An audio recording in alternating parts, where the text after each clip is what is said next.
በእንግሊዝ ሀገር የባቡር ጣቢያ ጭጋጋማና ቀዝቃዛ በሆነ አንድ ከሰዓት በኋላ ማንነቷ ብዙም የማይታወቅ አንዲት ወጣት በባቡር መስኮቱ በኩል ወደ ውጭ እየተመለከተች በሐሳብ ተውጣለች። ባቡሩ ከማንቸስተር ተነስቶ ወደ ለንደን እየተጓዘ ቢሆንም በድንገት በመንገድ ላይ ባጋጠመው የቴክኒክ ብልሽት ምክንያት ለአራት ረጅም ሰዓታት ቆመ። በዚያ አሰልቺና ረጅም የጥበቃ ሰዓት ውስጥ ግን በዚች ምስኪን ወጣት አእምሮ ውስጥ ዓለምን የሚቀይር አንድ አስደናቂ የአስማት ታሪክ ተወለደ። ስሟ ጆአን ሮሊንግ ወይም ሁላችንም በምናውቃት ጄኬ ሮሊንግ ይባላል። በዚያች ቅስፈት በአእምሯ የሳለችው ታሪክ ወላጆቹን አጥቶ በአስማት ትምህርት ቤት ውስጥ ስለሚያድገው ሃሪ ፖተር የተባለ ታዳጊ ነበር። እናም የታሪኩን መስመሮች በጭንቅላቷ ውስጥ መጻፍ ጀመረች። ይህ መጽሐፍ ለጆአን መጽሐፍ ብቻ አልነበረም፣ ይልቁንም የቤተሰቧን ሕይወት የምትቀይርበት ብቸኛ የስኬቷ መንገድ ነበር። ስለምትጽፈው መጽሐፍ ታሪክ ለቤተሰቧ አንዳች ትንፍሽ አላለችም። ሐሳቧና ምኞቷ ጨርሳ ልታስነብባቸው ነበር። ነገር ግን ለእኛ ዕቅድና ዓላማ ግድ የሌላት ሕይወት መጥፎ ጥላዋን ይዛ በጆአን ቤተሰብ ዙሪያ ማንዣበብ ጀመረች። ባቡሩ በቆመበት ቅስፈት በድንገት የተፈጠረው ታሪክ በተወለደ በጥቂት ወራቶች ውስጥ ጆአን በሕይወቷ ከማንም በላይ የምትተማመንባትን ጥልቅ የንባብ ፍቅርን በውስጧ የዘራችባትንና የነፍሷ መረጋጊያ የነበረችውን እናቷን አን ሮሊንግን በጽኑ በሽታ አጣች። የ45 ዓመት እናቷ በመልቲፕል ስክሌሮሲስ በሽታ ስትሰቃይ ቆይታ የመጨረሻ እስትንፋሷን ስትወስድ የጆአንም ልብ ለሁለት ተሰነጠቀ። ይባስ ብሎ ደግሞ እናቷ ልጇ እንዲህ ያለ ታላቅ መጽሐፍ መጀመሯን ሳታውቅና አንድም ገጽ ሳታነብ ነበር የሞተችው። ይህ በለጋ ዕድሜዋ የደረሰባት የመጀመሪያው ትልቅ ስብራትና በገዛ እጇ እናቷን አፈር ማልበሷ በጆአን ነፍስ ላይ ሊፋቅ የማይችል ጥቁር ጥላ ጥሎባት አለፈ። ከዚህ ከባድ የሐዘን አመድና የለንደን ትዝታዎች ለመሸሽ በማሰብ ጆአን ሁሉንም ነገር ጥላ ወደ ፖርቹጋል ተሰደደች። እዚያም በምሽት የእንግሊዝኛ ቋንቋ መምህር ሆና እየሰራች በቀን በቀን ደግሞ የሃሪ ፖተርን ታሪክ መጽሐፏን ቀጠለች። በዚያው ሀገር ሳለች በአጋጣሚ ሆርጌ አራንቴስ የተባለ የቴሌቪዥን ጋዜጠኛ አግኝታ በጥልቅ ፍቅር ውስጥ ወደቀች። ብዙም ሳይቆይ ተጋቡና ጄሲካ የተባለች ውብ ሴት ልጅ ወለዱ። ጆአን አዲሱ ትዳሯና የልጇ መወለድ ካለፈው የቅዠት ሕይወት የሚያወጣት መስሏት ነበር። ነገር ግን ሕይወት በድጋሚ ሌላ ከባድ መብረቅ አወረደችባት። ትዳሩ ከተመሰረተ ጥቂት ጊዜያት በኋላ የባሏ ባህሪ በድንገት ተለዋወጠ። ተሳዳቢና በአካላዊ ጥቃት ጆአንን የሚያሰቃይ ጨካኝ ሰውም ሆነ። እናም በአንድ አስፈሪ ምሽት ባሏ በኃይል ደብድቦ ከቤት አስወጣት። ጆአን በባዕድ ሀገር በጨለማና በብርድ ምሽት ያለምንም ንብረትና ገንዘብ ጨቅላ ልጇን ብቻ አቅፋ ጎዳና ላይ ወደቀች። ይህ የትዳር መፍረስና የደረሰባት አካላዊና ስነ ልቦናዊ ጥቃት ጆአንን ወደ መቃብር ዳርቻ የገፋ ሁለተኛው ትልቅ ስብራቷ ሆነ። ምንም አይነት መውጫ እንደሌላት ስትረዳ ልጇን ይዛ ወደ ስኮትላንድ ኤዲንበርግ ወደምትገኘው ታናሽ እህቷ ዘንድ ለመሰደድ ወሰነች። ስኮትላንድ ስትደርስ ግን የሚጠብቃት የተንደላቀቀ ሕይወት አልነበረም። ይልቁንም የድህነትና የብቸኝነት መራር ጽዋ ነበር። የምትኖረው መንግሥት ለችግረኞች በነፃ በሚሰጠው እጅግ ጠባብና ቀዝቃዛ ክፍል ውስጥ ነበር። የራሷ ገቢ ስለሌላት ለልጇ ወተት፣ ምግብና ዳይፐር መግዣ እንኳን አጥታ ሙሉ በሙሉ በመንግሥት የምግብ ኩፖን እርዳታ የምትኖር ምስኪን እናትም ሆነች። በዚያን ጊዜ ጆአን ራሷን ያየችው እንደ ትልቅ ጸሐፊ ሳይሆን በዓለም ላይ ካሉ ሰዎች ሁሉ ትልቋ ተሸናፊና ፍጹም ውድቀት የሆነች ሴት አድርጋ ነበር። ይህ ተከታታይ የስብራቶች መደራረብ፣ የእናት ሞት፣ የትዳር መፍረስ እንዲሁም የከባድ ድህነት ማዕበል ጆአንን ሙሉ በሙሉ አጥፍቶ ወደማይመለስበት ጨለማ ውስጥ ሊከታት የዝግጅቱ ማጠቃለያ ላይ ነበር። በኤዲንበርግ ከተማ የሚገኘው ያ ጠባብና ቀዝቃዛ ክፍል ለጆአን የመኖሪያ ቤት ሳይሆን የነፍስ እስር ቤት ነበር። ሙሉ በሙሉ በመንግሥት እርዳታና በምግብ ኩፖን መኖር መጀመሯ የነበራትን ጥቂት በራስ የመተማመን ስሜት ሙሉ በሙሉ አሟጠጠው። ይህ የድህነት መራር ጽዋና የነገ ተስፋ ማጣት ስነ ልቦናዋን ወደማይወጣበት ትልቅ ገደል ውስጥ ከተተው። ጆአን በሕክምናው ዓለም ክሊኒካል ዲፕሬሽን ወደሚባለው እጅግ አስፈሪና ከባድ የአእምሮ ጭንቀት ውስጥ ዘግጣ ሰመጠች። ለሳምንታትና ለወራት ከአልጋዋ መነሳት እንኳን እጅግ ከባድ የጉልበት ሥራ ሆነባት። በየቀኑ ጠዋት አይኖቿን ስትገልጥ በአእምሮዋ ውስጥ የሚጮኸው ብቸኛው ድምፅ አንቺ ለልጅሽ እንኳን የማትረቢ ፍጹም ውድቀት የሆንሽ እናት ነሽ፣ እዚህ ዓለም ላይ ለአንቺ የሚሆን ምንም አይነት ብርሃን የለም የሚል መጥፎ ድምፅ ደጋግሞ ይጮህባት ነበር። ይህ የጭንቀት ጨለማ እጅግ እየበረታባት ከመሆኑ የተነሳ በሕይወት የመኖር ፍላጎቷ ሙሉ በሙሉ ጠፋ። በየቀኑ በዚያ ጨለማ ክፍል ውስጥ ሆና ራሷን የማጥፋት አሳዛኝ ሐሳብ በአእምሮዋ ይመላለስ ነበር። ምንም አይነት የደስታ ቅንጣት፣ ምንም አይነት የተስፋ ጭላንጭል የማይታይበት ያ የባዶነት ስሜት ነፍሷን በቁሟ ቀፍድዶ ያዘው። ከዓመታት በኋላ የዓለምን ትኩረት በሳበው የሃሪ ፖተር መጽሐፏ ውስጥ የሰዎችን ደስታ፣ ተስፋና መልካም ትዝታ በጉልበት እየመጠጡ ባዶ የሚያደርጉትን ዴሞንተርስ የተባሉትን አስፈሪ የጨለማ ፍጡራን የፈጠረችው በእነዚህ የጭንቀት ዓመታት ውስጥ የተሰማትን ያንን ፍጹም የባዶነትና የሞት ስሜት ለዓለም ለመግለጽ ነበር። ይህ የሥነ ልቦና ስብራት እየባሰባት የመጣው ጨቅላ ልጇን ጄሲካን ማሳደግ እንኳን አቅም እስከ ማጣት ደረጃ አድርሷት ነበር።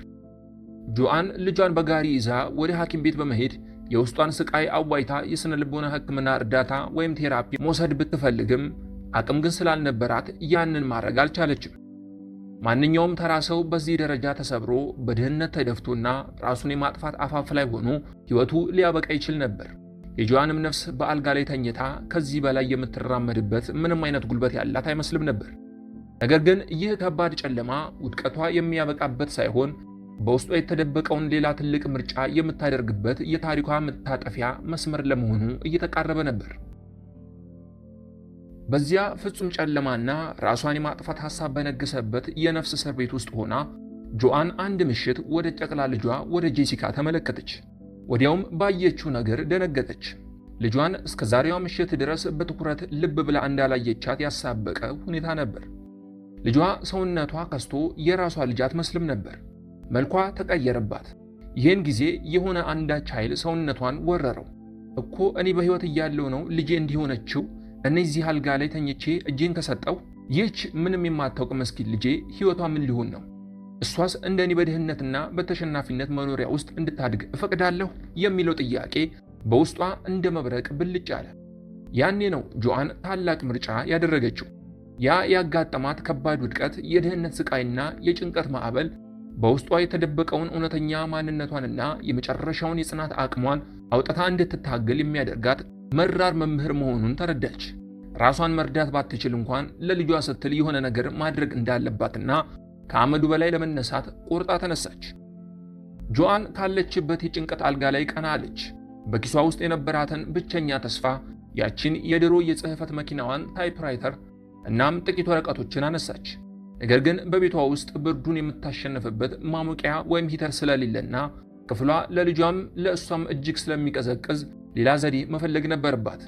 ልጇን በጋሪ ውስጥ አስተኝታና በደንብ ጠቅልላ ኤዲንበርግ ወደሚገኘው ትናንሽና ሞቅ ያሉ የሰፈር ካፌዎች በተለይም ኒኮልሰንና ዘ ኤሌፋንት ሃውስ ወደ ተባሉ ካፌዎች በእግሯ መጓዝ ጀመረች።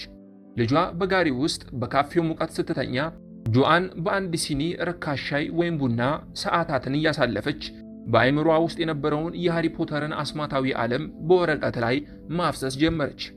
በእነዚያ የካፌ ጠረጴዛዎች ላይ ሆና ስትጽፍ የነበረባትን ከባድ የድብርት ስሜት ረስታ ወደ ሌላ ዓለም ትጓዝ ነበር። በስነ ልቦናው እኔ ምንም ባደርግ አይሳካልኝም፣ ተሸናፊ ነኝ የሚለውን የድሮ አእምሮዋ ውስጥ የሚጮኸውን መጥፎ ድምፅ በየቀኑ በጽሕፈት መኪናዋ ድምፅ እየደበደበች አጠፋችው። እጆቿ በብርድ እየተገተሩ ልቧ በጭንቀት እየተወጠረ ቢሆንም ለአፍታ እንኳን መጻፏን አላቆመችም። ይህ በእንዲህ እንዳለ ያ በአንድ ወቅት በባቡር ጣቢያ ውስጥ የተወለደውና በድህነት አመድ ውስጥ የተለቀቀው የሃሪ ፖተር የመጀመሪያው መጽሐፍ ሙሉ በሙሉ ተጽፎ ተጠናቀቀ። ጆአን የመጀመሪያውን ትልቅ ድል የተቀናጀች ቢመስልም እውነተኛውና መንገዱ ይበልጥ የሚያንሸራትተው ሌላኛው ከባድ የፈተና ማዕበል ግን ገና ከፊቷ ይጠብቃት ነበር።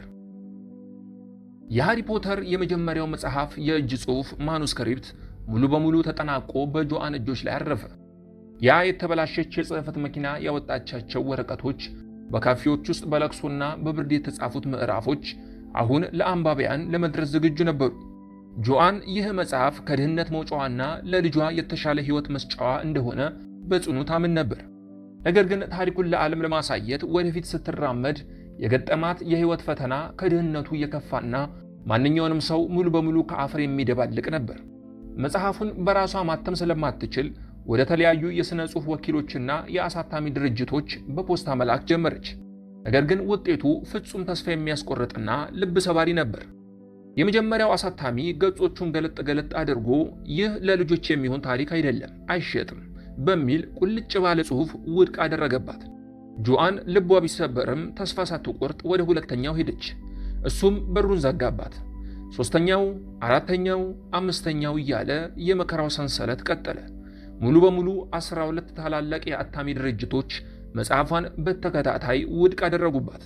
ይህ የልጆች መጽሐፍ ይዘቱ እጅግ ረጅም ነው። ሕፃናት ይህንን አያነቡም፣ ይልቁኑ ገንዘብ አያወጣልሽም እና ሌላ መደበኛ ሥራ ፈልገሽ ብትሰሪ ይሻልሻል እያሉ በፊቷ ላይ ይሳለቁባት ነበር። እያንዳንዱ የውድቀት ደብዳቤ በፖስታ ሳጥኗ ውስጥ ሲገባ የጆአን አይምሮ እንደተለመደው ውድቀቷን ሊያጎላ፣ አየሽ አንቺም ምንም ብታደርጊ አይሳካልሽም፣ ሰዎች እንዳሉት ፍጹም ውድቀት ነሽ የሚል ድምፅ እየተመላለሰ ነፍሷን ያስጨንቃት ጀመር። በስነ ልቦናው ዓለም ለርንድ ሄልፕለስነስ ወይም ተደጋጋሚ ውድቀት የሚያመጣው ፍጹም እጅ የመስጠት አባዜ ሊቆጣጠራት ከጫፍ ላይ ደረሰ። ነገር ግን ተስፋ መቁረጥ አልፈለገችም። ያላት ብቸኛው ተስፋ መጽሐፏ ብቻ እንደሆነ ጠንቅቃ ታውቃለች። ለአንድ ምስኪን እናት 12 ጊዜ በተከታታይ መጽሐፍሽ አይረባም፣ ስራሽ ዋጋ የለውም፣ ሙያሽን ብትቀይሪ ይሻላል መባል በራሱ ራሱን የቻለ ሌላ ትልቅ የሥነ ልቦና ሞትና ቅጣት ነበር። ማንኛውም ተራ ሰው በዚህ ደረጃ በሮች ሁሉ ተቆልፈውበት የኑሮ ድህነት እያናደደውና ተስፋው እየደበዘዘ ሲሄድ ስራውን ጥሎ ሙሉ በሙሉ እጅ ይሰጥ ነበር። ነገር ግን ጆአን ሮሊንግ ምንም እንኳን 12 በሮች ቢዘጉባትም ተስፋ መቁረጥ አማራጯ አልነበረም። በቃ መሞከር፣ ደግሞ መጠየቅ፣ ሌሎችንም እየዞር መጠየቅ፣ በቃ መጠየቅና መጠየቅ ብቻ ነበር ያላት አማራጭ። ያለበለዚያ ልጇስ? ስለዚህ ለልጇ ስትል አሁንም ተነስታ ቀጠለች። ውድቀት ማለት መንገዱ ተዘግቷል ማለት ሳይሆን 13ኛውን በር በኃይል አንኳኪ ማለት ነው የሚል ምርጫ እንደሆነ ለራሷ ደጋግማ እየነገረችው ሄደች።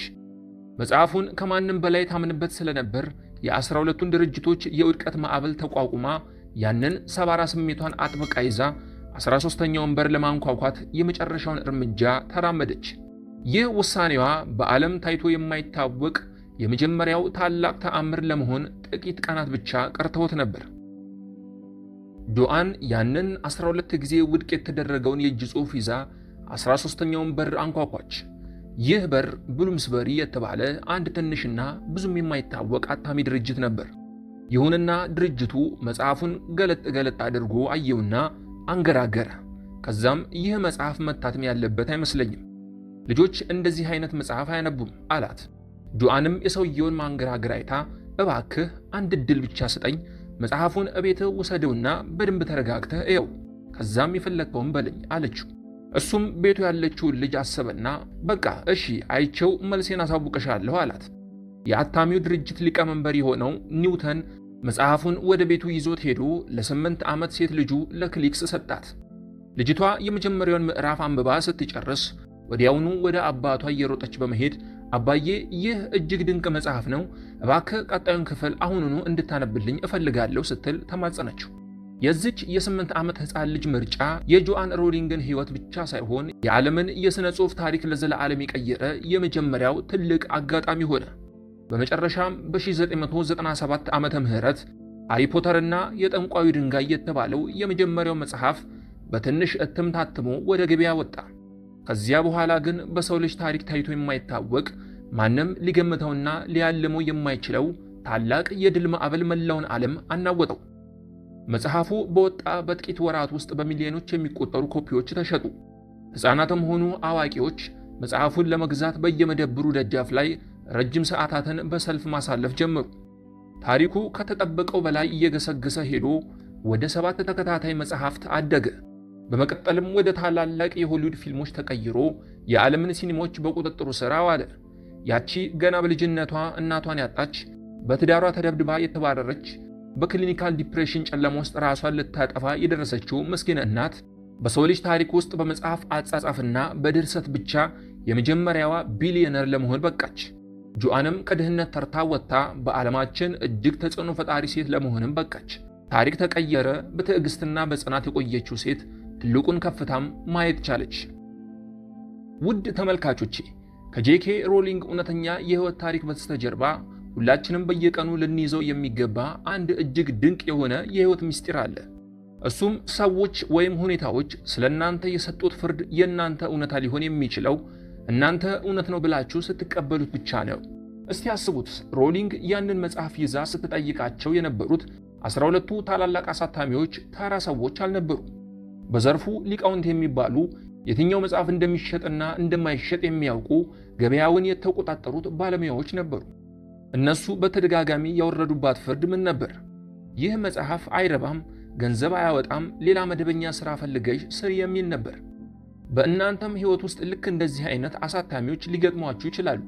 መምህራኖቻችሁ፣ ጓደኞቻችሁ፣ የቅርብ ዘመዶቻችሁ ወይም አሁን ያላችሁበት አስቸጋሪ የገንዘብና የኑሮ ሁኔታ በፊታችሁ ላይ ቆሞ እናንተ አትችሉም፣ ካሰባችሁበት ቦታ አትደርሱም፣ እድል የላችሁም፣ የእናንተ ጊዜ አልፏል የሚል የውድቀት ፍርድ ሊሰጣችሁ ይችላል።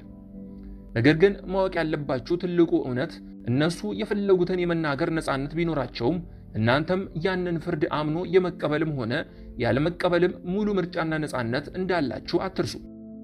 ጄኬ ሮሊንግ ያንን የ12ቱን ሰዎች ውድቅ ማድረጊያ ደብዳቤዎችን በክፍሏ ውስጥ ሰቅላቸው ነበር። ለምን መሰላችሁ? እንዲሰብራት ሳይሆን ይበልጥ እንድትታገል ማገዶ እንዲሆናት ስላደረገችው ነው። እሷ የእነሱን ፍርድ አልተቀበለችም። ይልቁንም ከእነሱ ፍርድ በተቃራኒ በውስጡ የነበረውን ብርሃን ማመንን መረጠች። ዛሬ እናንተም ያላችሁበት መራር እውነትን ተመልከቱት። ምናልባት ዛሬ በገንዘብ እጥረት፣ በኑሮ ውድነት፣ በቤተሰብ መፈራረስ፣ በሥራ ማጣት ወይም በከባድ የአእምሮ ጭንቀት ውስጥ ልትሆኑ ትችላላችሁ። በዚህም ምክንያት እኔ ፍጹም የማልረባና የማልጠቅም ሰው ነኝ ብላችሁ የምታስቡ ከሆነ የጆአንን ሕይወት በጥልቀት ተመልከቱት። ጆአን በድህነትና በጭንቀት ውስጥ ሆና በካፌ ውስጥ አንድ ለእናቱ የሆነውን ብቸኛ ተስፋዋን መጻፍ ከቻለች፣ እናንተም ዛሬ ካላችሁበት ውድቀት መውጣት የምትችሉበትን አንድ አማራጭና ቀዳዳ ብቻ ፈልጋችሁ ታሪክ ጻፉ። ውድቀት ማለት መንገዱ ተዘግቷል ማለት አይደለም። ውድቀት ማለት ሕይወት በቃ አቁሙ እያለችም ሳይሆን ረጋ በሉና ሌላ የተሻለ መንገድ ፈልጉ እያለች መሆኑን ተረዱ። ጄኬ ሮሊንግ እንዲህ ትለናለች፣ ውድቀት አላስፈላጊ የሆኑ ነገሮችን እንድንተው ያደርገናል። ስለዚህ እኔም ያደረግኩት ራሴን መዋሸት አቁምኩና ያለኝን ኃይል ሙሉ በሙሉ ለእኔ ለሚጠቅመኝ አንድ ሥራ ላይ ብቻ አዋልኩት። እናንተም ዛሬ ምናልባት ብዙ ነገሮች ከእጃችሁ አምልጠው ይሆናል። ነገር ግን ያላችሁን ብቸኛ ተሰጥኦ ወይም ልታደርጉት የምትችሉትን ነገር ይዛችሁ ተነሱ። እኔ አልረባም የሚለውን አሮጌ ታሪክ እኔ ካሰብኩበት ቦታ እደርሳለሁ በሉና አመዳችሁን አራግፋችሁ ተነሱ። የጄኬ ሮሊንግ ታሪክ የሚነግረን ትልቁ ቁም ነገር የሰው ልጅ ትልቁ ኃይል የሚወጣው እጅግ አስቸጋሪ በሆኑ ውድቀቶች ውስጥ መሆኑን ነው። ጆአን ከድህነትና ከተስፋ መቁረጥ ወጥታ ዓለምን መለወጥ ከቻለች፣ እናንተም ዛሬ የጀመራችሁትን ትንሽ እርምጃ ወደ ትልቅ ድል የመቀየር አቅም አላችሁ። ሕይወት ብሩህ የምትሆነው እናንተ በራሳችሁ ላይ ያላችሁን እምነት ስታድሱ ብቻ ነው። በሕይወታችሁ ውስጥ 12 ጊዜ በር ቢዘጋባችሁም እንኳን 13ኛው በር የእናንተን ታሪክ ለመቀየር በዝግጅት ላይ ሊሆን ይችላል። ስለዚህ ዛሬ በሰዎች ወቀሳና አሁን ባጋጠማችሁ ጊዜያዊ ውድቀት ምክንያት ራሳችሁን ዝቅ አታድርጉ። አሮጌውንና ተሸንፌያለሁ የሚለውን የውሸት ማንነታችሁን ሰባብራችሁ በመጣል ውስጣችሁ ያለውን እውነተኛ አቅም ይዛችሁ ወደፊት መጓዛችሁን ቀጥሉ። ምክንያቱም ታሪካችሁን በአዲስ መስመር ለመጻፍ ምርጫው ሁሌም የእናንተ ስለሆነ ዛሬ አዲስ ቁርጠኝነት በመያዝ አዲስ ታሪክ መጻፍ ጀምሩ። ስለዚህ ዛሬ ከዚህ ታሪክ የወሰዳችሁት ወይም የተማራችሁት ትልቁ ትምህርት ምንድን ነው? ከእናንተ ሕይወት ጋር የሚያገናኘውስ ነገር ምን አለ? ሐሳባችሁን በኮመንት ላይ አጋሩኝ። ሁሉንም አነበዋለሁ። ይህ ምርጫ ቻናል ነው። እንደዚህ ያሉ የሥነ ልቦናዊና አስተማሪ የታሪክ ትንታኔዎች እንዲደርሷችሁ ቻናሉን ሰብስክራይብ በማድረግ የምርጫ ቤተሰብ ይሁኑ። ምርጫችሁ ሁሌም የነፃነትና የድል ይሁን እንላለን። አበቃን። ቻው።